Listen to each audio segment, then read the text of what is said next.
PMP class today. My name is Uchendu Michael Abali. I am your PMP instructor, your PMP coach, and I'm going to be I'm just going to be treating about 7 questions this morning, 7 PMP questions this morning to a kind of give our prospective PMP and CAPM candidates and experience with the exam hall, just to give them an exam hall experience of how the PMP questions comes. First of all, you need to understand that the questions are actually scenario-based questions.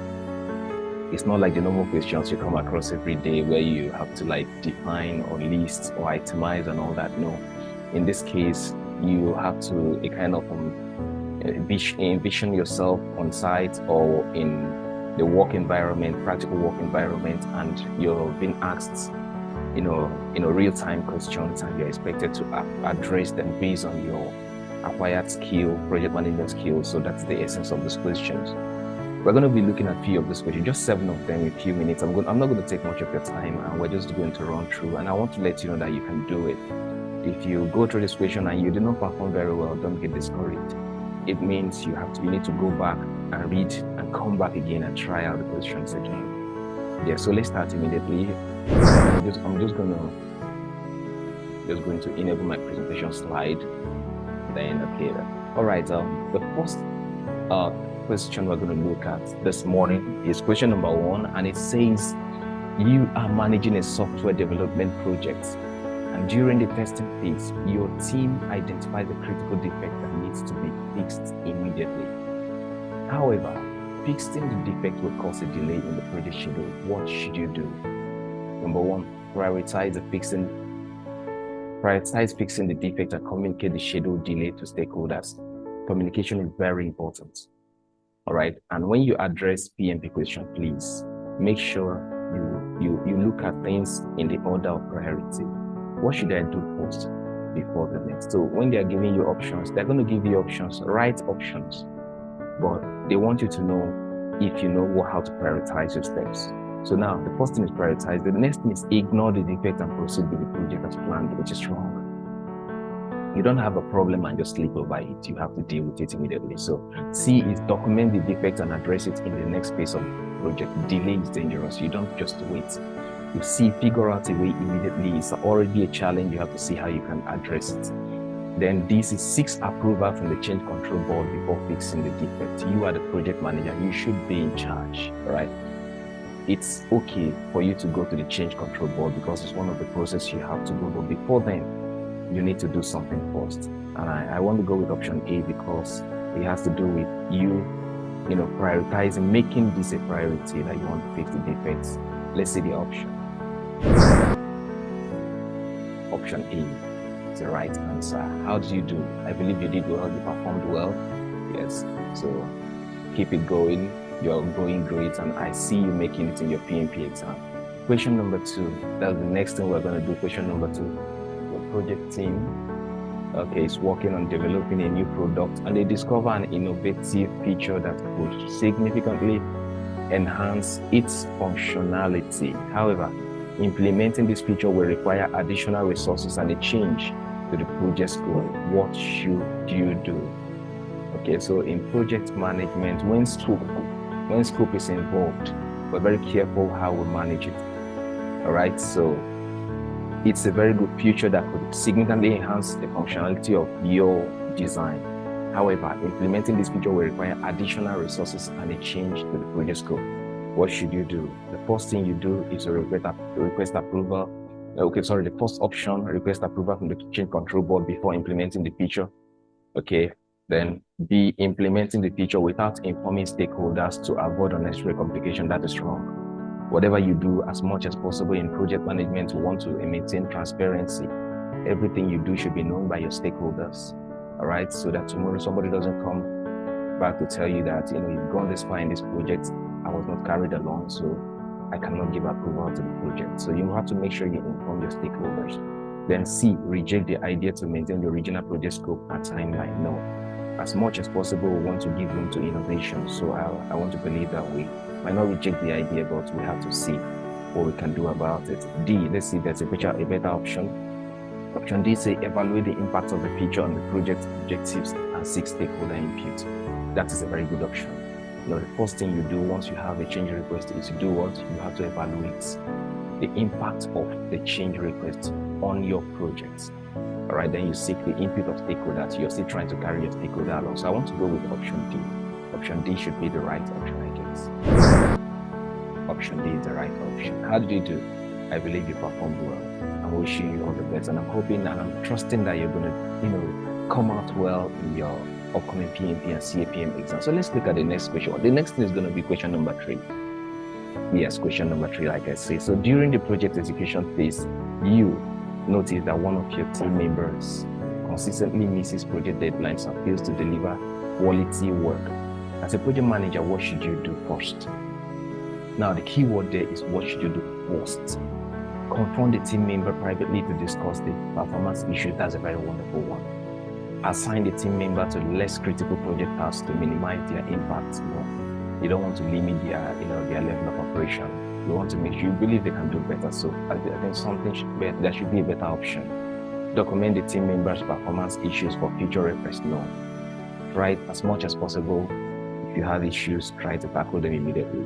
Provide additional training and resources to help the team member improve. That's a very nice one also. But the question is, what should you do first?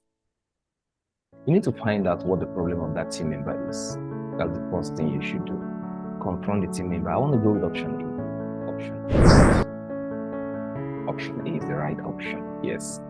I believe you're going great and you're doing very well. I really appreciate your effort staying on till this time. Hang on there and keep pushing on. You're doing very well. And I want to assure you that in your PMP exam, you're going to come out great as well. Yes, let's look at the next option. The next thing is going to be question 4. Yes, question 4. Like I said, like I earlier predicted, right? I rightly predicted. So now question 4 is saying that you are managing a construction project and the client requests a change to the building design that will result in increased costs and a longer project duration. What should you do? All right, so the client is saying, okay, I need a change to the building design, and by only implication, it will increase the cost of the construction and a longer project duration. It's going to affect your cost, it's going to affect your schedule. What should you do? All right, so you accept the change request and update the project plan accordingly. No, you don't do that. You don't just accept. You have to do something first. All right, you decline the change request. No, you don't decline. Decline the change request to maintain the original project scope and timeline. No, as much as possible. If there are innovations, good things coming up, we want to give room to every good thing coming up. So it's not a bad thing for you to say, okay, now let's look at it. Okay, now C says seek approval from the sponsor before considering the change request. That's a very nice one also. But first, you don't just go to your sponsor. You have to do something. Like I said, you have to evaluate the impact of the change request on your project design. If you look at option D, it said assess the impact. That's a very good one. Assess the impact of the change on project objective and communicate with stakeholders. That's very perfect, and I would stick to that option. I think that should be the best promising option there. First thing you do when you have a change request is to do what?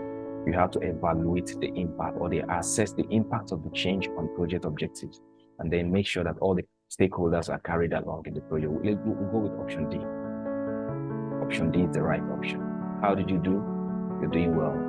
Keep on going. You're going great. I want to assure you, it's just going to be perfect in your PMP exam as you continue in this thing. But if you're not doing well, that doesn't mean that you're not trying. You're also trying. But what you need to do is go back again to your PMP Guide 6, PMP Guide 7, go over it again and understand these principles, then come back to this question.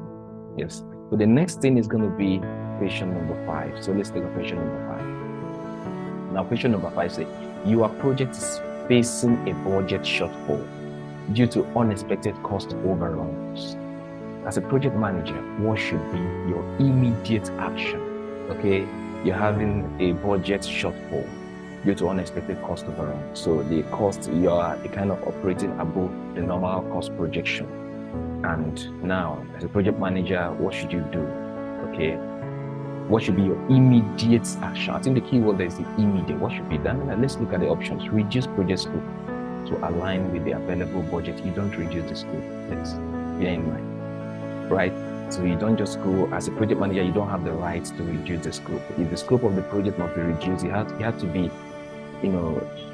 there has to be a general agreement from all the stakeholders, okay, for the scope to be reduced. And there will have to be a kind of a review of the entire, project plan. So you don't reduce the scope as a project manager, then that option is out. Option B, request additional funds from the project sponsor. The fund had already been made available for this project, so you don't need to request additional funds for now. All right, so then C, communicate the budget shortfall to stakeholders and propose corrective measures. That sounds like it, okay? You communicate, you tell them, okay, we're having a budget shortfall. Whatever happens, you don't hide anything in the project system. Make sure you open it up to everybody. But then since the budget had already been made, figure out the correct measures, propose corrective measures to correct the case. So this is a very good option. Let's see option D could be a better option. Use contingency reserves to cover the cost overruns without notifying stakeholder. That is, without notifying, it would have been a very good option though, but the clause without notifying stakeholders makes it wrong. Anything that has to, in project management, anything that has to do with hiding the situation from the stakeholders, it's a very wrong option. So I want to go with option C. Let's see the right option. Are you ready? Option C is the right option. Yes, you're doing well. Yes. And the next thing we're going to look at is question number 6.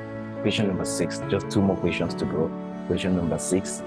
Okay, question number 6 is here. It says you are managing a complex project with multiple stakeholders. Complex project with multiple stakeholders. It could be a kind of a global project. You have some people in the United States, some in England, some in Nigeria, some in South Africa, and you're managing a project, a lot of stakeholders all of a sudden. We have language barriers, we have cultural differences and all that, human understanding and everything, tradition and a lot of things. So it's kind of a project with a great deal of dynamics, a lot of dynamics, individual dynamic, professional dynamics. So for that reason, you need to manage all this as a state project manager. Now, conflicts arise between 2 key stakeholders regarding resource allocation. What conflict resolution technique should you use? All right, okay, resource allocation, what should you use? The first one, confrontation. Confrontation might not be the right option in this place. Confrontation could not be the right option. Then you talk about withdrawal. Withdrawal is when you do nothing about it. You just stay back and say, okay, whatever happens, they want to kill themselves, let them kill themselves. That is not the right option.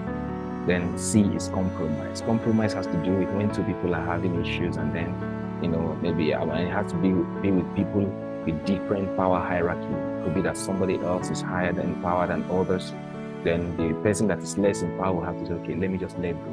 For instance, you and your boss, you're having issues, maybe resolving some conflicts. You have to allow your opinion to lie so that your boss's opinion can rule.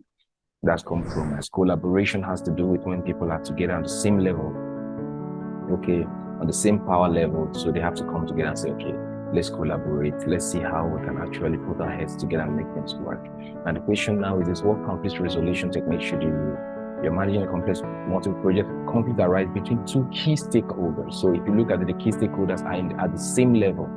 So the right option here should be collaboration. They need to come together and you kind of see how to work this out and make things work. I want to go with option D.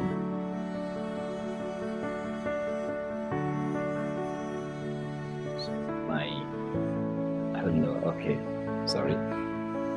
Option D, yeah. Option D is the right option, collaboration. That's option D, all right? So now, well done and congratulations. We've come to the last question. Let's go to the last question. The last question of this video. In this video, it's going to be question number 7.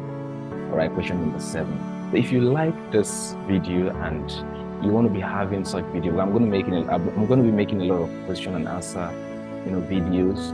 We're going to treat every aspect of the project management, principles and questions coming from agile, from predictive, from hybrid, and all that methodology. So you want to be having more of this video, just hit the subscribe button. There's a bell close to you, just hit the bell, and then you like the video.